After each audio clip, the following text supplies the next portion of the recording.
నటి నగ్మ గారు. ఈ పేరు చెప్పగానే మనకు టక్కున 'ఘరానా మొగుడు' సినిమా గుర్తుకొస్తుంది. ఆ సినిమాలో అంత అద్భుతంగా నటించారు చిరంజీవి గారి సరసన నగ్మ గారు.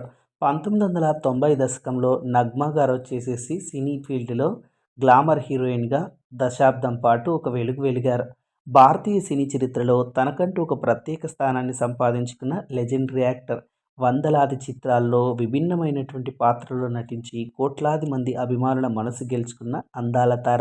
తెలుగు, తమిళం, కన్నడం, మలయాళం, హిందీ, బెంగాలీ, పంజాబీ, ఒరిస్సా అలాగే వివిధ ప్రాంతీయ భాషల్లో నటించి అందరి మన్ననలు అందుకున్నటువంటి ఏకైక నటి నగ్మ గారు.